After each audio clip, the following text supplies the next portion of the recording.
Hi guys, so as we know, Liz Truss, the International Trade Secretary, has been jetting all over the world signing trade deals or perhaps rollover deals with many nations. The Brexit supporting press has nicknamed her the Brexit Wonder Woman, and they have claimed that all these new trade deals will allow the UK to replace trade with the European Union. This isn't how it is in reality, but Brexiteers, it seems, need to have something to hold on to. Now, some months ago, Boris Johnson's government instructed its party to vote against measures that would provide true or even reasonable scrutiny of these trade deals, these wonderful trade deals that Liz Truss is signing. Ask yourself this simple question. If the trade deal is so great, why do you want to deny Parliament the ability to look at the fine print?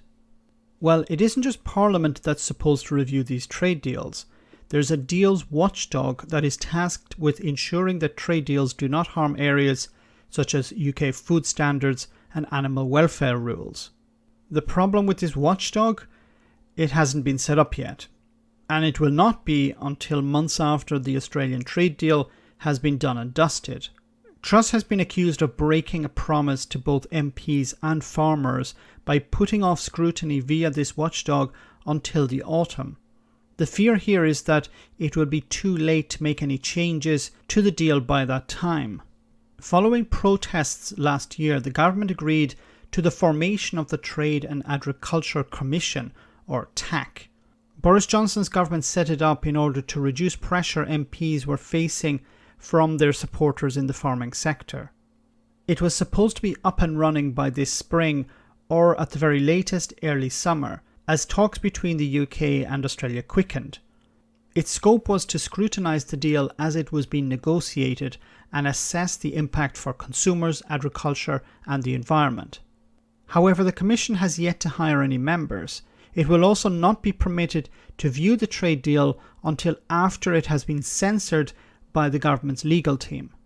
The watchdog's role is very important because it needs to examine the mandate and the final implementation of these trade deals. It would also act in an advisory role, where it would work with the UK's negotiators to ensure certain standards were maintained. Reviewing the trade deal after it has been signed would be a pointless exercise.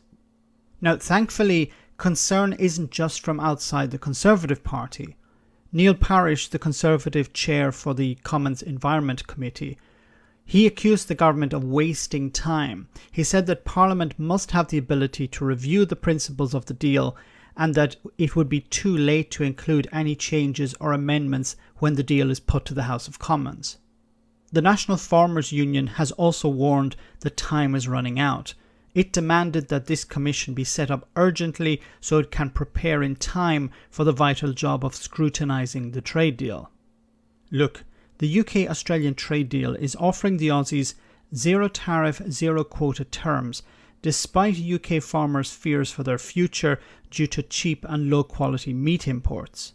This deal is expected to be signed immediately after next weekend's G7 summit in Cornwall. The Labour Party has also attacked Liz Truss's handling of the whole affair, saying that she has basically sold out British farming to the Australians just to get a deal. However, they went further and said that Liz Truss is subverting the role the Commission has been given by Parliament to inform and scrutinise trade deals like this one. Ministers are supposed to respond to both questions in Parliament and requests from committees and commissions. Well, Liz Truss has failed to respond to the March report by the Temporary Commission, where 22 recommendations had been handed over to her. These ranged from issues of animal welfare to workers' rights to climate impact and the labelling of food. The Department for International Trade believes that the Commission, which is part of the Agricultural Act, does not need to start scrutinising until after the text of the deal has been agreed in order to comply with the law. When Liz Truss announced the Commission back in November 2020, she described it as having an important part of her post-Brexit vision. She said at the time, and I quote, "It is about putting British farming at the heart of our trade agenda and ensuring the interests of farmers and consumers are protected and advanced." This has turned out to be another lie. Not only has the Australian trade deal thrown farmers, the industry and the environment under a bus, but the promise to allow Parliament to fully scrutinise the deal via a commission was another lie. The Brexiteers really have won here. They are free to decimate British standards, be them food, animal welfare or worker, and get away with it because Parliament is completely toothless. Let me know in the comment section, guys, what you think. As always, your comments are greatly appreciated. Thanks a lot. I want to say a big thank you to all of my patrons. You ensure that this channel continues to exist. I'm eternally grateful for all of your support. If you join Patreon, you will receive instant access to our Discord server, where we have both audio and video chats. You can chat with me and other patrons, where we discuss important and non-important issues. Becoming a patron per month costs about the same as a large coffee, so why not check it out?